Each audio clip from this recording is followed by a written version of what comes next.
Welcome back and good afternoon. Retired Lieutenant General Daniel Bolger, nice enough to share his time and his insights during a second segment. We are talking about all the things that happened in 2014. Let's talk about Afghanistan. I mentioned this is the last official day of the U.S. combat efforts in Afghanistan. Talk about that nation as far as the strengths, the negatives as we enter 2015. Well, Rick, Afghanistan is a tough place to fight. The terrain is extreme. The weather's extreme. You got very high mountains there, the Hindu Kush, deserts to the west. A very tough place to fight, and it's landlocked. So the 10,000 or so American forces that are remaining there to advise and assist, the lead in combat has gone over to the Afghans effective today.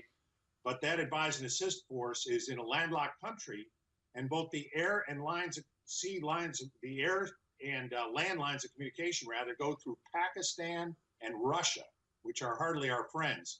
Of course, you could come in from the west, but that's Iran, also not our friend. And so I mention that because when the spring comes and the Taliban mounts an offensive, and they do that every year, they've done very strong ones in the last 2 years. In 2014, they killed over 4,500 Afghan soldiers and police, which was a record number of losses. When they mount that offensive in the spring, our troops are going to be a long way from home in an isolated area. So it's a very, very tough place to fight, and we got to keep an eye on that. But we are stockpiling a massive amount of weapons right now in Kuwait, 3,100 mine-resistant vehicles in a warehouse in that country. Does that signal a possibility the war with the Taliban, with ISIS, will be widened? Well, I think it signals that we're preparing for the long term in that area, and that is good. I think we cannot be foolish about the threats from that region. ISIS is a warning. What's going on with the Taliban is a warning. You know, the Taliban declared victory yesterday because the U.S. is ending their combat role. You know, we laugh about that as Taliban propaganda, but they take it deadly seriously, and they recruit people in villages based on that. And so as a result, I think building up some stocks of weapons in places like Kuwait and other areas there is wise, because it gives us flexibility if we have to do more in the future. With the current force right now of about 10 or 11,000, where do you think we're going to be in Afghanistan 12 months from now? Well, according to President Obama, we're going to be down to about 5,000. He's got a drawdown plan that they've announced, which is, I guess, okay for the U.S. Of course, nobody's clued the Taliban into this. They will fill every gap that we leave on the battlefield. They're in effective control of large parts of eastern and southern Afghanistan today.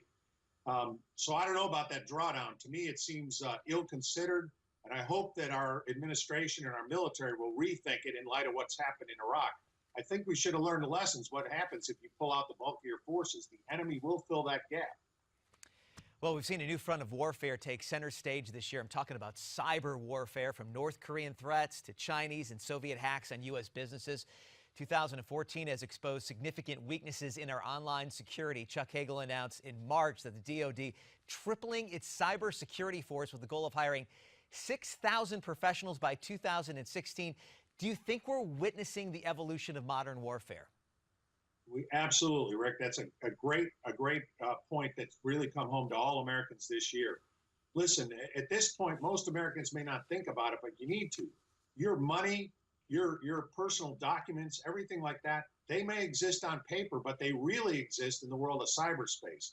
And that means our entire economy and society is vulnerable to the type of cyber attack that Sony Pictures experienced in the month of December related to a movie.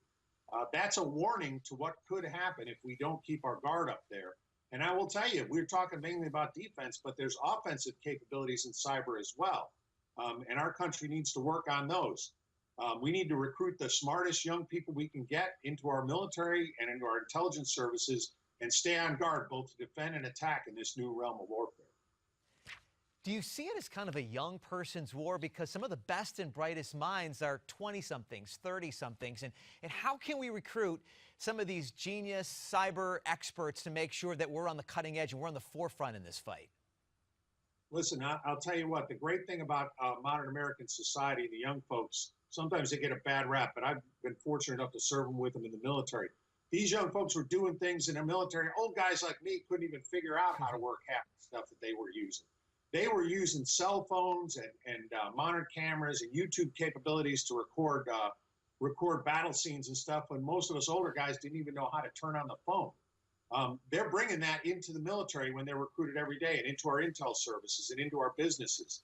I think it's incumbent on older guys like me to have enough sense to give them the opportunity to do what they're good at. And I'll tell you, they're patriotic. They will do what's necessary to protect this country. I've seen it over and over again with the young men and women in the service. Yeah, and we respect your service. We honor it, and we thank you so much for being on Midpoint. You know, we've talked about so many different issues, whether it's Afghanistan or Iraq. Bottom line, a lot of men and women right now are still serving our country over in those theaters of conflict. And again, we appreciate everything that you've done and the men and women that are serving us currently. We also want to talk about your book. Daniel Bolger, the book is Why We Lost: A General's Inside Account of the Iraq and Afghanistan Wars. Thank you again so much for being on Midpoint. And after the break, the year in review from the perspective of the White House. It's straight ahead here on the Wednesday edition of Midpoint.